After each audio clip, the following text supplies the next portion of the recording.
Batman genelinde özellikle çocuk suçlarında hırsızlık ve uyuşturucu kullanımı, ticareti konusunda suçlarda bir artış olduğunu gözlemliyoruz. Bu gözlem aslında şunu da gösteriyor. Nüfusun artışıyla birlikte bu suçların oranında da bir artış var.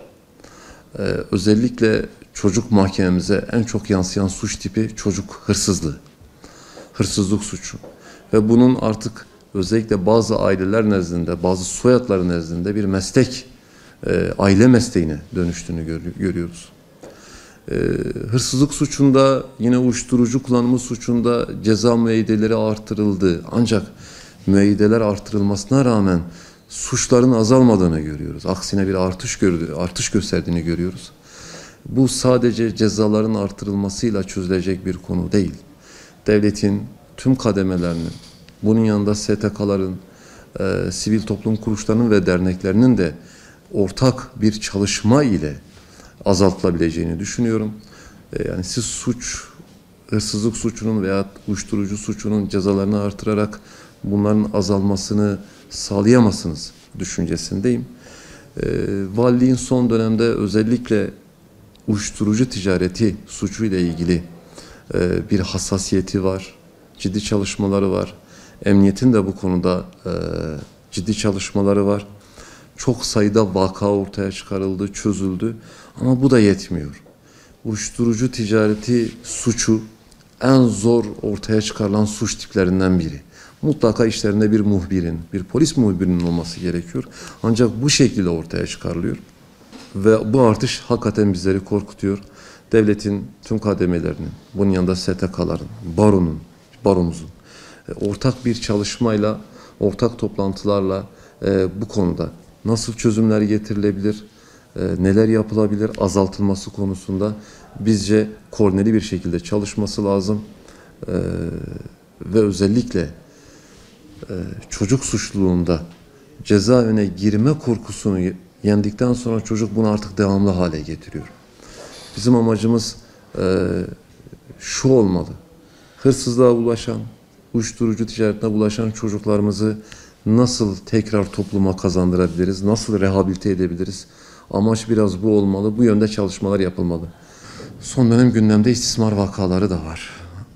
Bu istismar vakalarıyla ilgili olarak Batman Barosu'nun komisyonlarının ciddi bir çalışmaları var. Hem Kadın Hakları Komisyonumuz hem Çocuk Hakları Komisyonumuz. Adliyeye intikal etmiş bütün vakalarda bunu öğrenir öğrenmez müdahil oluyorlar.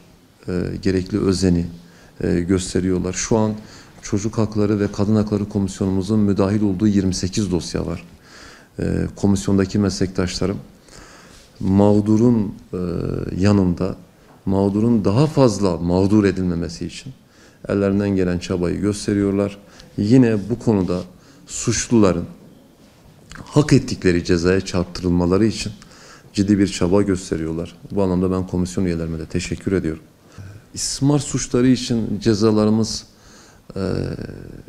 çok az değil, caydırıcı nitelikte, yüksek cezalar öngörülüyor. Hatta şu an bir tasarı var da cezaların daha da artırılması için. Evet, cezaların artırılması bir caydırıcılık etkisi yaratabilir. Ama bu tek başına yeterli mi? Hayır, bence yeterli değil. Bu konuda eğitim çalışmalarının artırılması lazım. Özellikle kenar mahallelerde hem çocuklarımızın hem kadınlarımızın bilinçlendirilmesi lazım. Hak arama yollarının anlatılması lazım. Ortaya çıkarılan istismar vakaları yanında ortaya çıkarılmayan veya çıkarılmamış vakaların da olduğunu biz biliyoruz. Bu konuda okullarımıza çok iş düşüyor. Rehber öğretmenlerimize iş düşüyor. Basınımıza iş düşüyor. Bunun yanında STK'larımıza iş düşüyor. Biz biraz daha çalışmalı ve bu konuda halkımızı daha da bilinçlendirmeliyiz.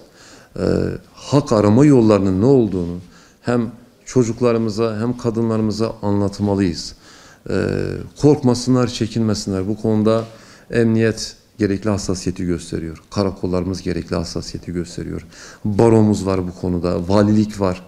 Yani bir istismar vakasını duydukları an veyahut uğrayan kişiler korkmadan karakollara başvursunlar, emniyete başvursunlar, savcılığa başvursunlar, baromuza başvursunlar. Bu konuda komisyonlarımız var. Biz sonuna kadar Batman Barosu olarak o mağdurların yanındayız ve yanlarında olmaya devam edeceğiz. Dediğim gibi azaltılması konusunda sadece cezaların artırılması yetmez. Bunun yanında halkımızın bilinçlendirmesi lazım. Tabii ki biraz önce bahsettim, STK'larımızın özellikle manevi duyguları da anlatmak ve artırmak suretiyle çalışma yapmaları lazım. Yani hepimizin bu konuda elimizi taşın altına koymamız lazım.